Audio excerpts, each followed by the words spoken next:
పొగ త్రాగుట, మద్యం సేవించుట ఆరోగ్యానికి హానికరం. Smoking and alcohol consumption is injurious to health. Tobacco use leads to cancer, heart attacks, lung disorders, and other deadly diseases. The characters shown in this film or program do not support the use of any type of tobacco products such as bidi, cigarettes, keni, zarda, etc., or their promotion in any manner.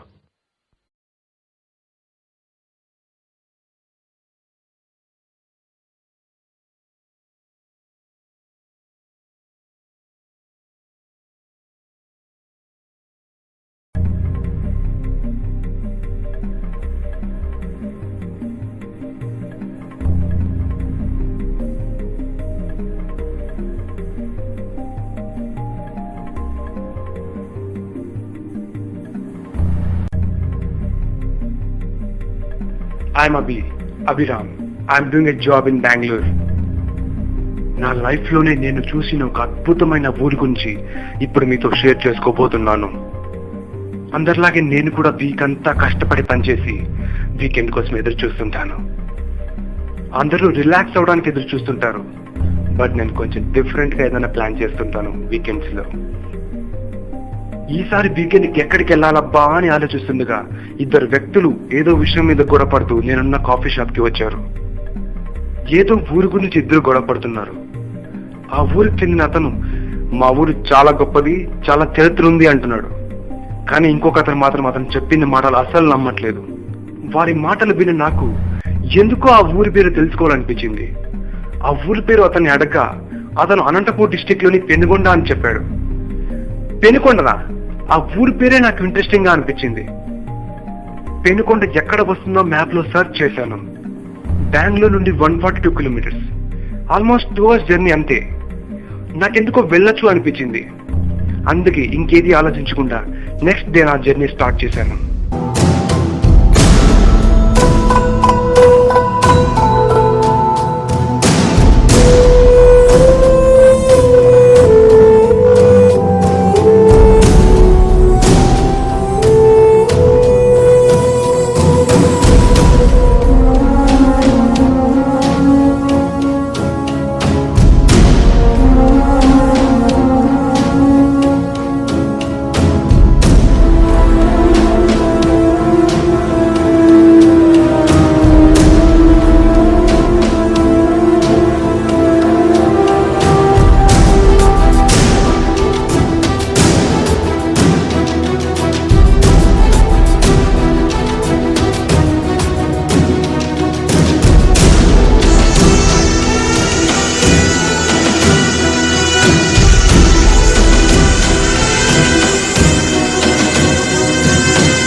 ಬಿರುದಾಂಕಿತ ಮೂರು ರಾಯಗಂಡ ಕನ್ನಡ ತಾಣ್ಯ ರಮಾರಮಣ శ్రీ శ్రీ శ్రీ కృష్ణదేవరాయల వారు వేంచేస్తున్నారు.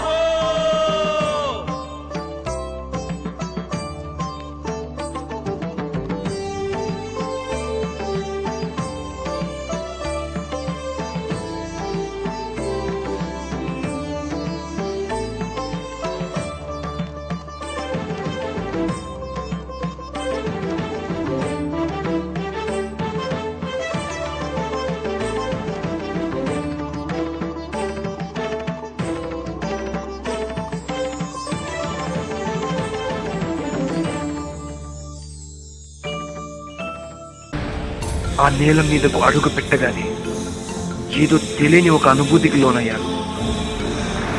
ఆ విగ్రహాన్ని చూడగానే తెలియని భావన మొదలైంది.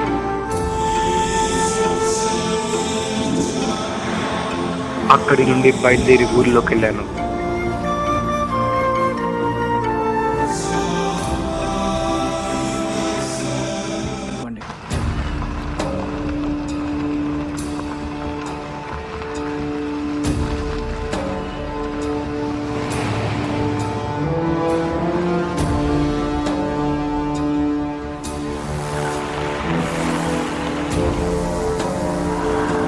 ఊర్లో కూడా ఇంకో రాయల విగ్రహం ఉంది. ఏంటబ్బా ఎక్కడ చూసినా రాయల విగ్రహాలే ఉన్నాయి అనిపించింది. అక్కడి నుండి లెఫ్ట్ కి చూడగానే ఏదో పురాతన కట్టడం ఒకటి కనిపించింది.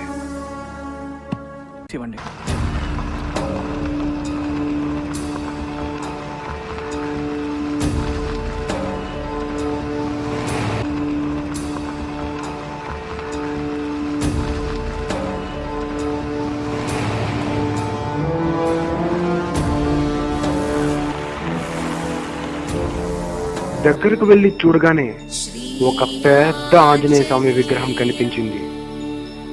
ఆ విగ్రహాన్ని చూస్తుండగానే నాకు తెలియకుండానే నా చేతులు వాటంతటవే పైకి లేచి నమస్కారం చేశాయి. Such a powerful God.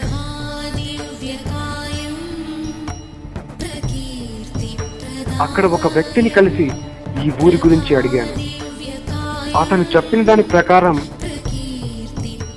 15వ శతాబ్దంలో విజయనగరపు 2వ రాజధాని ఈ పెనుకొండ. రాయల వారు వేసవి కాలంలో ఈ ఊరు నుండే పరిపాలన సాగించేవారట. అప్పుడు అర్థమైంది ఈ ఊర్లో రాయల విగ్రహాలు ఎందుకు పెట్టారు.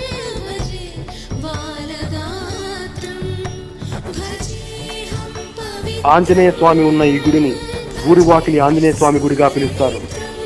ఈ గుడి పేరులోనే మనకు అర్థమయ్యేది ఏంటంటే ఈ గుడి ఒకప్పటి పెనుగొండకు మెయిన్ ఎంట్రన్స్. ఈ గుడిలోని ఆంజనేయ స్వామి విగ్రహం 11 అడుగుల ఏకశిలా విగ్రహం. అప్పటి రాజులు యుద్ధానికి వెళ్లే ముందు ఈ గుడిలోనే పూజలు చేసి వెళ్లేవారట. ఇక్కడ పూజలు చేసి వెళ్లిన వారు విజయంతోనే తిరిగి వచ్చేవారు.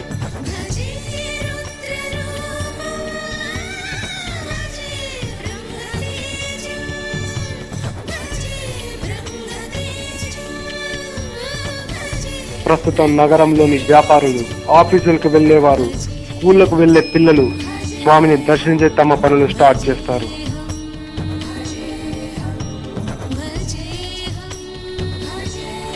అక్కడి నుండి ముందుకు వెళ్లిన నాకు పెద్ద కోట గోడలు కనిపించాయి. ఆ వ్యక్తిని ఈ కోట గోడల గురించి అడిగాను. ఈ కోట గోడలు దాదాపు 500 సంవత్సరాల ముందు నిర్మించారట. 8 నుండి 10 కిలోమీటర్ల విస్తీర్ణంలో ఈ కోట గోడలు పెనుగొండ చుట్టూ నిర్మించారు. అలాగే ఈ కోట గోడకు 4 ముఖద్వారాలు ఉన్నాయి. అందులో ఊరి వాకిలి ఆంజనేయ స్వామి గుడి మెయిన్ ఎంట్రన్స్, ఎగువ గడ్డ ఏరియాలో ఉన్న ఎంట్రన్స్ 2వది, తోటగేరి ఏరియాలో ఉన్న గోరెంట్ల వాకిలి 3వది. రాయలవారు పెనుగొండ నుండి తిరుపతికి వెళ్లాలంటే ఈ గోరెంట్ల వాకిలి నుండే వెళ్లేవారట. ఇక 4వ ఎంట్రన్స్ భోగ సముద్రం చెరువుకు అతి సమీపంలో ఉంది. ఇక్కడ కోసం మెరుపు ఏంటంటే 4 ముఖ ద్వారాల దగ్గర ఆంజనేయ స్వామి టెంపుల్సే ఉంటాయి. ఈ కోట గోడల మీద అక్కడక్కడ బురుజులు నిర్మించారు. ఈ బురుజులు అప్పటి సైనిక స్థావరాలుగా ఉండేవట. ఇందులో రామ బురుజు చాలా ముఖ్యమైనది. ఈ బురుజులను ఎత్తైన ప్రదేశంలో నిర్మించడం వల్ల శత్రువులను 5-6 కిలోమీటర్ల ముందు నుండే పసిగట్టి అప్రమత్తమయ్యేవారట. కానీ కొన్ని సంవత్సరాల క్రితం అతి సుందరమైన రామబుర్జు వర్షాలకు నీలమట్టమయ్యింది.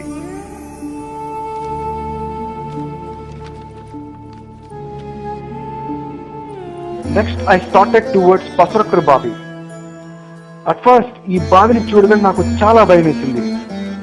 కానీ ఈ బావి గురించి పూర్తిగా తెలుసుకున్నాక I felt so wonder. Mainly ఈ బావి గురించి 3 విషయాలు చెప్పుకోవాలి.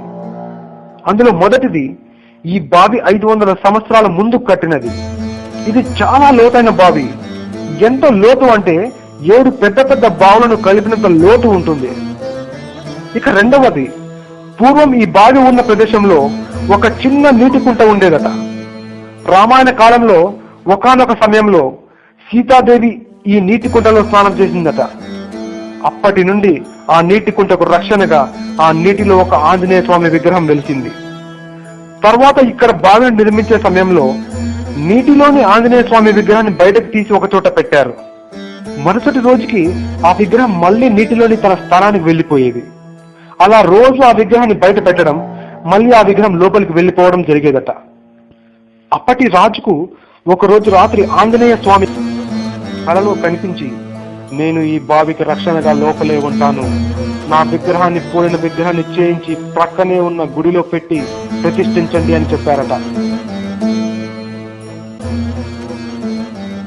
ఇక మూడవది, ఈ బావి ఇంతవరకు ఎండిపోలేదు. అంటే 500 సంవత్సరాల నుండి ఈ రోజు వరకు ఈ బావిలో నీరు అలానే ఉన్నాయి. ఎన్నో కరువు కాటకాలు ఈ జిల్లాను కుదిపేశాయి, అయినా కూడా ఈ బావిలో నీరు ఎండిపోలేదు.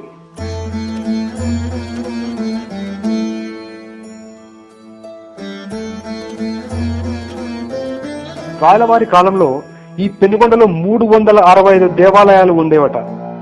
రాయలవారు ప్రతి రోజు ఒక గుడికి వెళ్ళేవారంట. అలా 365 రోజులు 365 దేవాలయాలను సందర్శించేవారంట రాయలవారు.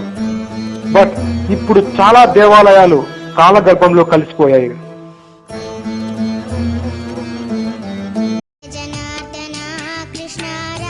వేణుగోపాల స్వామి దేవాలయం. పూర్వం ఈ గుడిలో బాలకృష్ణుడి విగ్రహం ఉండేదట. ఈ గుడిలోని బాలకృష్ణుడు వెన్నముద్దను చేతిలో పట్టుకుని ఉంటాడట.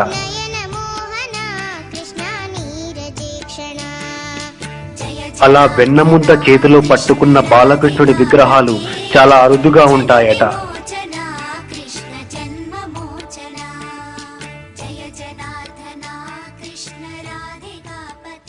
కానీ ప్రస్తుతం ఆ విగ్రహం చెన్నైలోని ఒక మ్యూజియంలో ఉందట.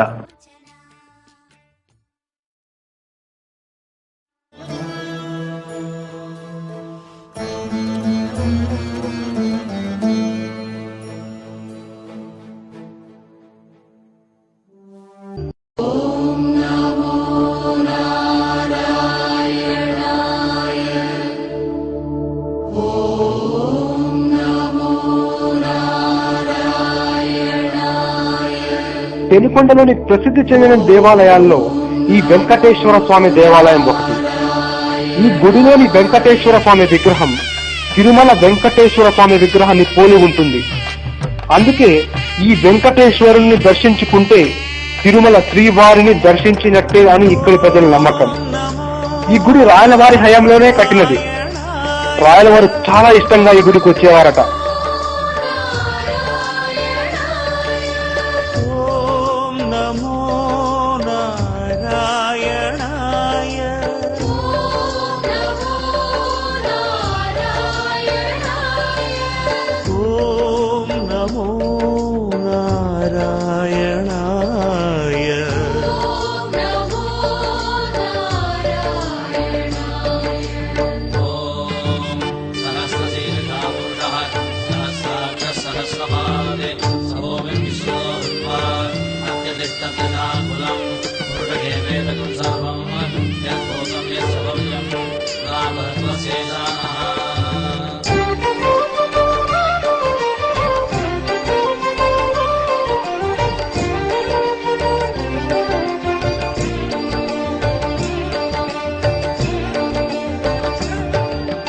నమో నమో శ్రీనారాయణ ஸ்ரீஹரி நமோ நாராயண அருள் தரும் உன் பாதங்களை நாடி நாராயణ.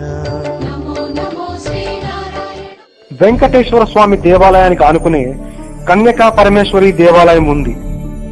ఇక్కడ కన్యకా పరమేశ్వరి దేవుని ప్రతిష్ఠించి 75 సంవత్సరాలు అయింది అంటారు.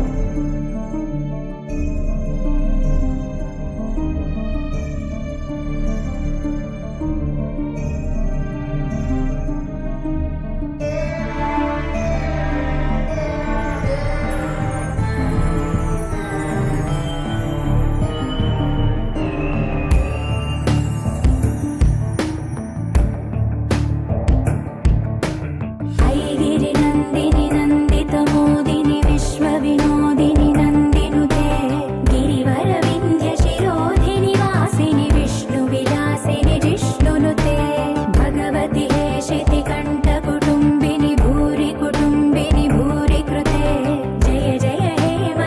పెనుకొండ గ్రామానికి గ్రామదేవత ఈ ఉజ్జయిని మహంకాళి అమ్మవారు.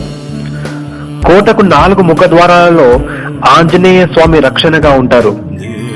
కోట లోపల ఈ ఉజ్జయిని మహంకాళి అమ్మవారు రక్షణగా ఉంటారట.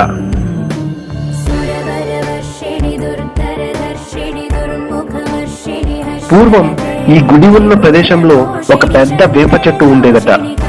ఈ ఉజ్జయిని అమ్మవారు చిన్న పాప రూపంలో ఆ చెట్టు మీద కూర్చొని, నేను ఉజ్జయిని మహంకాళి అమ్మవారిని, ఈ గ్రామానికి రక్షణగా ఇక్కడే ఉంటాను అని చెప్పారట.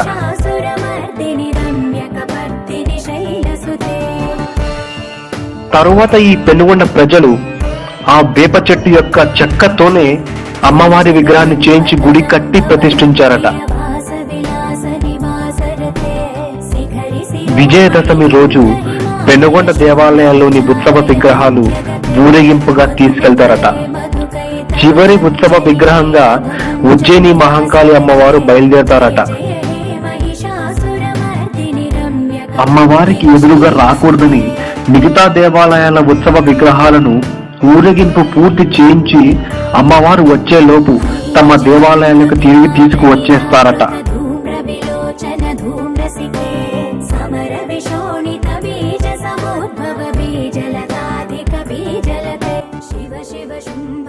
పెనుకొండ కోర్టు ఆవరణలో ఉన్న ఈ దేవాలయం కాళికాదేవి ఆలయమట.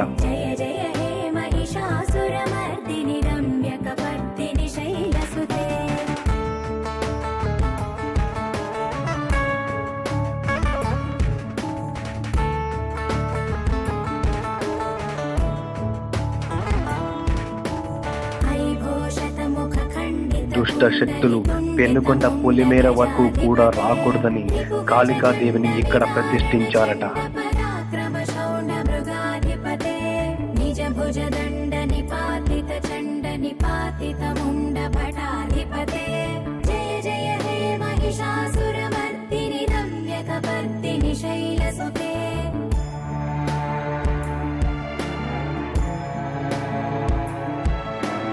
విజయదశమి రోజు కాళికాదేవి ఉత్సవ విగ్రహంతోనే ఊరేగింపు ఉత్సవాలు మొదలవుతాయట.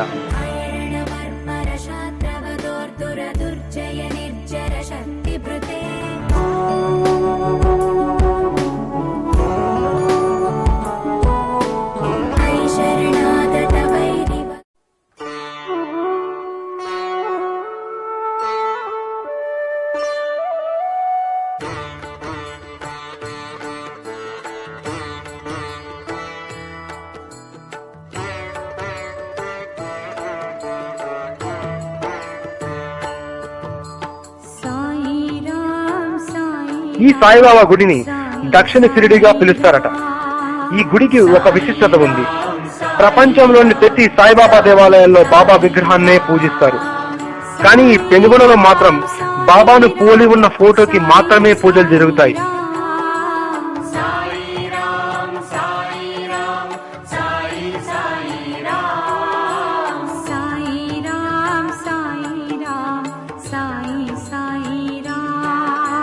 ఎందుకంటే బాబా విగ్రహాన్ని షిరిడిలో మాత్రమే పూజించాలని, బాబా విగ్రహం షిరిడిలో మాత్రమే ఉండాలని ఈ గుడిని కట్టిన ఆయన నమ్మారట. అందుకే ఈ పెనుగొండలో బాబా ఫోటోకి మాత్రమే పూజలు జరుగుతాయి.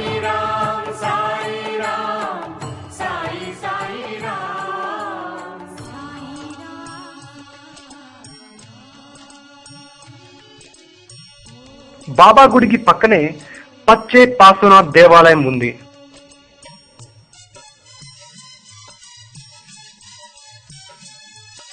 ఈ పచ్చే పార్శ్వనాథుడు జైన మత స్థాపకుడట.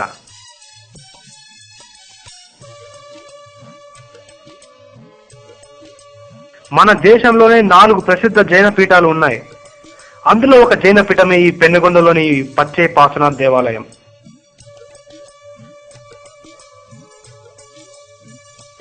పచ్చే పార్శ్వనాథ్ అన్న పేరుకు తగ్గట్టుగా ఈ దేవాలయంలోని పార్శ్వనాథుడి విగ్రహం పచ్చ రంగులో ఉంటుంది.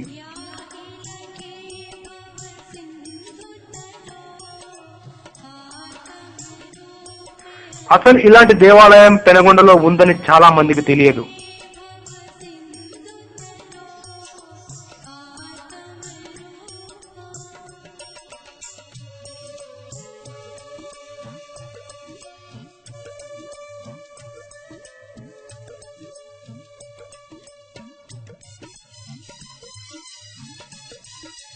ఈ పెనుకొండలో ప్రసిద్ధి చెందిన హిందూ దేవాలయాలతో పాటు ముస్లిం దేవాలయాలు కూడా ఉన్నాయి. ఎక్కడెక్కడి నుండో ఈ మసీదులను, దర్గాలను సందర్శించడానికి ప్రజలు వస్తుంటారు. జామియా మసీద్ చాలా పురాతనమైన, అతి సుందరమైన మసీద్. దూరం నుండి చూస్తే ఒక మినీ తాజ్ మహల్ ని తలపిస్తుంది. హిందూ ముస్లిం భాయి భాయి అన్న పదానికి నిలువెత్తు నిదర్శనం ఈ పెనుకొండ. ఎందుకంటే ఇక్కడి హిందూ ముస్లింలు అంత ఐక్యతగా ఉంటారట. ఇద్దరు హిందూ ముస్లిం స్నేహితులు కలిస్తే ఉర్దూలోనే పలకరించుకుంటారు. ఇదే ఈ పెనుగొండలోని హిందూ ముస్లింల ఐక్యతకు నిదర్శనం. ఇక్కడి 80% హిందువులకు ఉర్దూ వస్తుంది.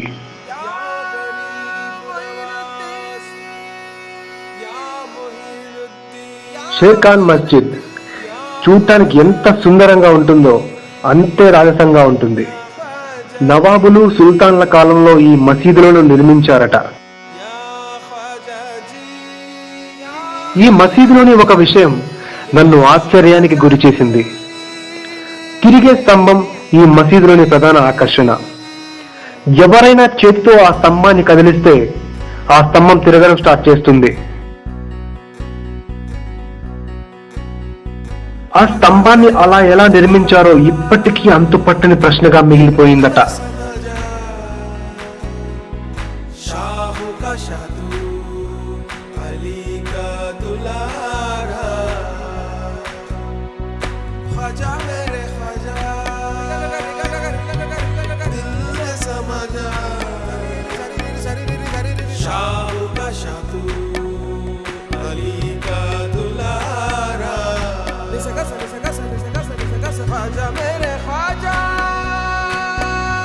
ఈ దర్గా పేరు బాబయ్య స్వామి దర్గా.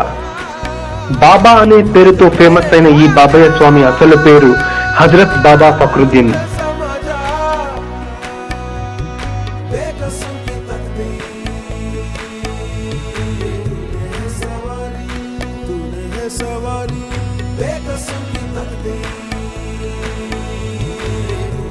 ఈయన ఇరాన్ దేశంలోని ఒక పట్టణానికి రాజట.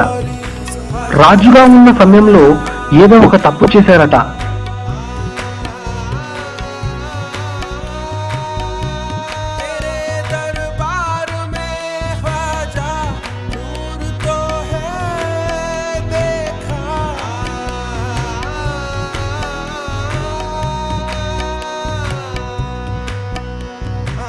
తన తప్పుని సరిచేసే మార్గం చూపే ఒక గురువు కోసం దేశాలన్నీ తిరుగుతూ మన భారతదేశంలోని తమిళనాడుకు చెందిన తిరుచినాపల్లిలోని అల్లం బాద్షాను తన గురువుగా స్వీకరించారట. తాను చేసిన తప్పుకు విముక్తి కోరగా ఆయన ఒక ఎండు పుల్లను బాబా గారికి ఇచ్చి, ఈ ఎండు పుల్లను నువ్వు దేశాటనం చేస్తున్న సమయంలో రాత్రిపూట నేల మీద గుచ్చి పడుకోవాలి.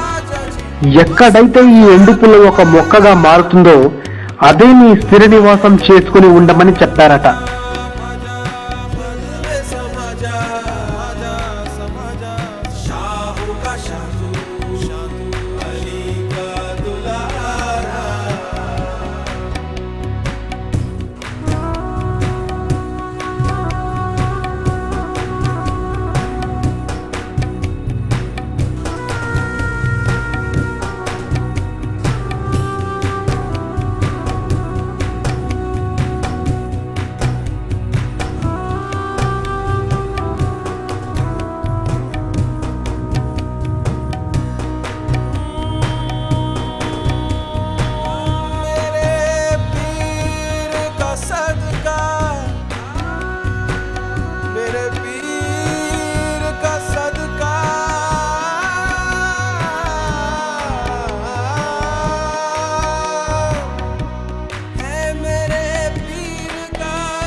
అలా బాబా గారు మన ఆంధ్రప్రదేశ్ లో ఈ పెనుగొండకు వచ్చి పడుకునే సమయంలో ఆ ఎండు పూలను ఇక్కడ గుచ్చి పడుకోగా ఉదయానికి ఆ పుల్ల మొక్కగా మారిందట.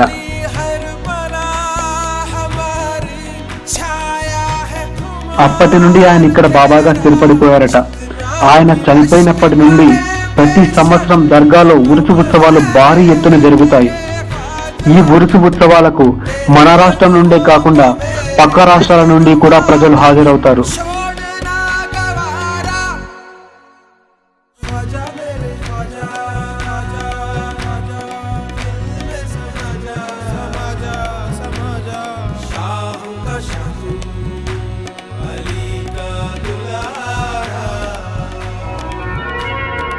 రామ కనవే మీరా,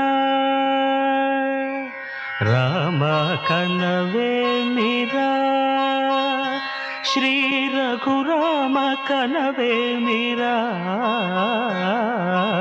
రామ కనవే. ఈ దేవాలయాన్ని ఈ ఊరు ప్రజలు 2 పేర్లతో పిలుస్తారు. కొంతమంది రామభద్రాలయమని, మరికొంతమంది రామస్వామి గుడి అని పిలుస్తారట. సుమగాత్రి ధరాపుత్రి సుమగాత్రి నడయాడి రాగా, రామ కనవే మీరా. సీతా స్వయంవరం ప్రకటించిన పిమ్మట జనకుని కొలువులో ప్రవేశించే జానకిని సభాసదులందరూ పదే పదే చూడగా శ్రీరామచంద్రమూర్తి కన్నెత్తి చూడడేమని అనుకుంటున్నారట తమలో సీతమ్మ అనుంగు చెలికత్తెలు. రామ కనవే మీరా, రామ కనవే మీరా, శ్రీ రఘురామ కనవే మీరా, రామ కనవే మీరా.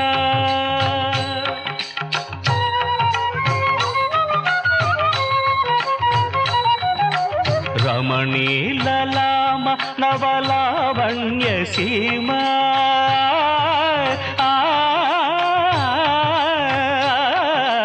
రమణీలలామ నవలావణ్య సీమ, ధరాపుత్రి ధరాపుత్రి సుమగా. మొదట ఇక్కడ కృష్ణుడి గుడి నిర్మించాలని పనులు మొదలు పెట్టారట. సగం గుడి నిర్మాణం పూర్తి కాగానే గర్భగుడిలో కృష్ణుడి విగ్రహం ప్రతిష్ఠించాలని త్రవ్వుతున్న సమయంలో సీతా రామ లక్ష్మణ ఆంజనేయ సమేత విగ్రహాలతో కూడిన ఒక పెట్టె బయటపడిందట. సానిదమ పమగరి సొవస పరిచూపుల అసదృశ విక్రములు, సగరిగ మనిద మణిని ముసి ముసి నగబుల రసిక శిఖామణులు,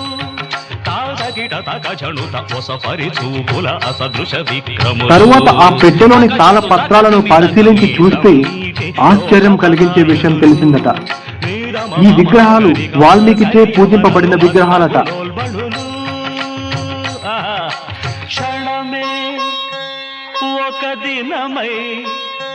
ఈ గుడిలోని రాముడు తన కుడి చేతిని హృదయానికి దగ్గరగా యోగా ముద్రలో పెట్టుకుని సగం కళ్ళు బయటకు తెరిచి చూస్తుంటాడు.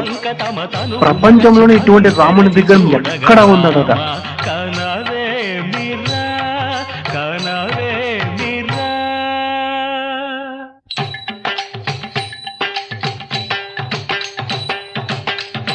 హనుమంతుడి విగ్రహం కూడా చాలా ఆశ్చర్యానికి గురి చేస్తుంది. ఈ గుడిలోని హనుమంతుడు కిరీటం లేకుండా ఉంటాడు. ఎందుకంటే రాముడు రాజు కాబట్టి, హనుమంతుడు రామ పంతు కాబట్టి.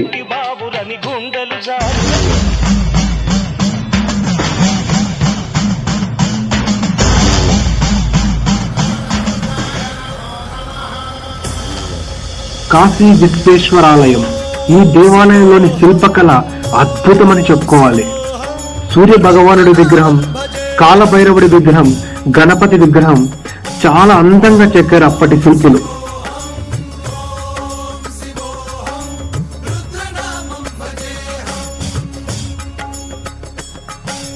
వీరభద్రాయ అగ్నినేత్రాయ ఘోర సంహారః సకల లోకాయ సర్వభూతాయ సత్య సాక్షాత్కరా.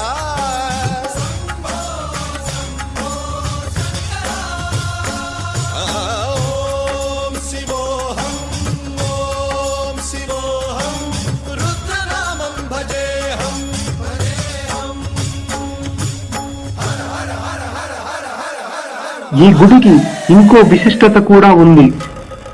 శివరాత్రి రోజు అర్ధరాత్రి సమయంలో ఒక నాగుపాము గుడిలోని శివలింగం ముందు తనలోని మణిని విడిచిపెట్టి నాట్యం చేస్తుందట. అండ బ్రహ్మాండ కోటి ఆ పాము రావడానికి వీలుగా ఒక రంధ్రం కూడా ఆనాటి నుండే ఏర్పాటు చేశారు.